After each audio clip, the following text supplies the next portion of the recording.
Bharatiya Janata party अपनी आक्रामक चुनावी रणनीति के लिए जानी जाती है। चुनाव के अंतिम क्षणों तक वह अपनी रणनीति में बदलाव कर विपक्षी दलों को चकित करने की नीति अपनाती रही है। टिकटों के बंटवारे का निर्णय भी बिल्कुल अंतिम समय तक चलता है। ऐसा इसीलिए किया जाता है जिससे कि बागी उम्मीदवार पार्टी को ज्यादा नुकसान पहुंचाने की स्थिति में न रहे। लेकिन ऐसा पहली बार हुआ है कि चुनाव से 3-4 महीने पहले ही पार्टी की केंद्रीय चुनाव समिति ने उम्मीदवारों के नाम पर मंथन करना शुरू कर दिया है।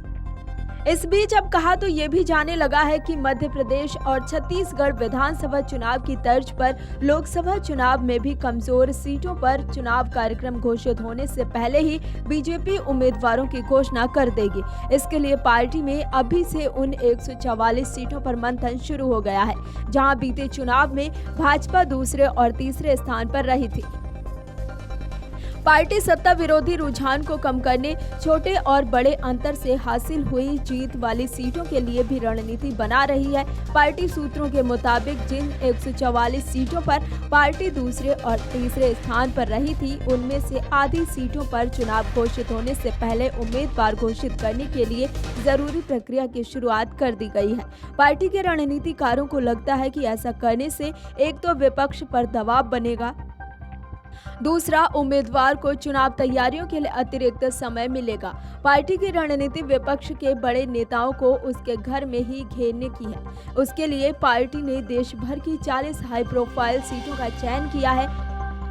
पार्टी की लोकप्रियता इन सीटों पर सोशल इंजीनियरिंग लोकप्रियता और दूसरे पैमाने पर खरा उतरने वाली शख्सियतों को मैदान में उतारने की है। इससे विपक्ष के बड़े नेताओं के सामने अपनी ही सीट पर बड़ी चुनौती खड़ी होगी। पार्टी की रणनीति इन सीटों पर भी रणनीतिक दृष्टि से जरूरी होने पर चुनाव घोषित होने से पहले ही उम्मीदवार घोषित करने की है। बीते लोकसभा चुनाव में सपा विरोधी रुझान को कम करने के लिए भाजपा ने करीब 1/3 सांसदों के टिकट काटे थे।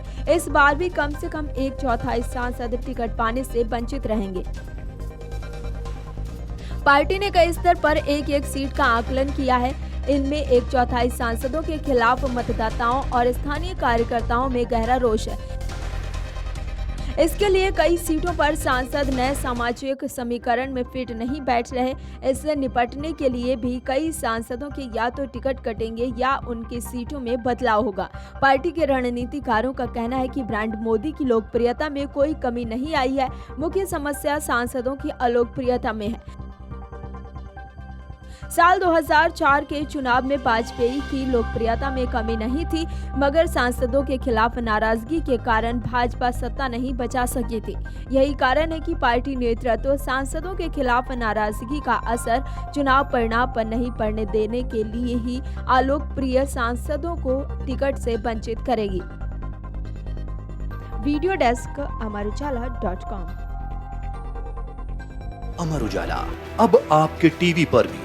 अपने स्मार्ट टीवी पर YouTube पर सर्च करें अमर उजाला, चैनल सब्सक्राइब करें और देखें ताजा खबरें, वो भी HD क्वालिटी में। और हाँ, बेल आइकन दबाना ना भूलें ताकि हर खबर हो आपके घर। अमर उजाला, निष्पक्ष, निर्भीक, निरंतर।